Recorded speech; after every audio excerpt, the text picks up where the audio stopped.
good to celebrate that decision that was made 1 month ago by the FATF, so the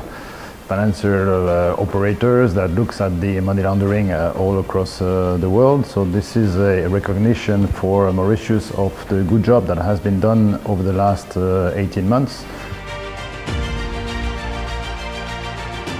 Ça touche à plusieurs secteurs, dont le secteur régulateur,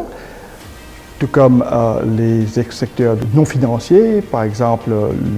la profession légale, la profession des comptables, les secteurs des casinos, toutes les institutions font des enquêtes,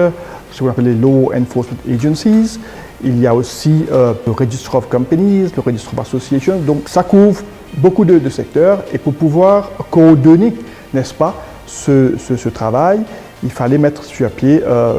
différentes équipes afin qu'on puisse mener à bien ce processus.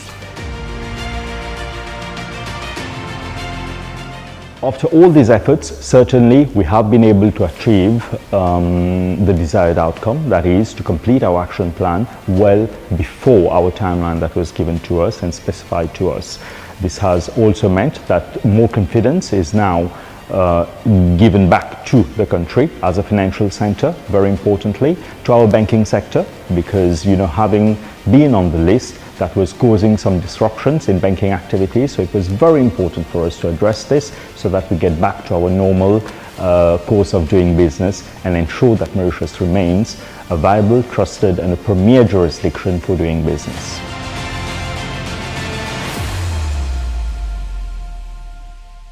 La EU Global Facility, ou en français la Facilité globale anti-blanchiment contre financement de terrorisme, est un projet de la Commission européenne qui a débuté en 2017, qui s'est poursuivi en 2019 et qui devra continuer jusqu'en à peu près 2023. C'est un projet qui est spécialisé en matière de lutte contre la criminalité financière, à la fois lutte anti-blanchiment et financement de terrorisme. Le focus du projet est mondial, donc c'est pour ça qu'on est global et on couvre tous les continents et aujourd'hui nous travaillons à la fois en Asie, en Afrique et en Amérique du Sud et centrale.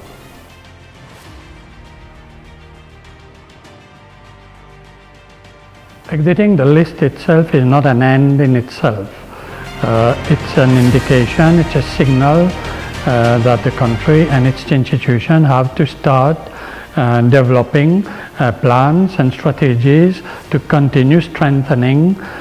its AML-CFT system. We have now started working at the level of the core group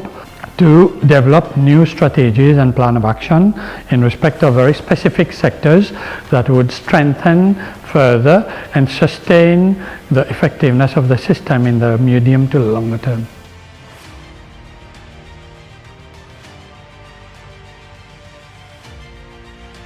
Le AML-CFT et plus généralement donc le blanchiment de capitaux et la lutte contre le financement du terrorisme sont des fléaux mondiaux et il appartient justement à chacun d'être responsable de ces sujets et des succès rencontrés aujourd'hui à l'île Maurice va permettre d'aider d'autres États et en particulier avec des collègues et des experts mauriciens qui vont pouvoir partager leur expérience comme je l'indiquais tout à l'heure, notamment avec le Panama ou la Jordanie qui font face à des problématiques similaires et donc l'île Maurice et les représentants mauriciens pourront justement faire preuve, partager leur expérience justement pour permettre à ces pays de sortir eux aussi des listes.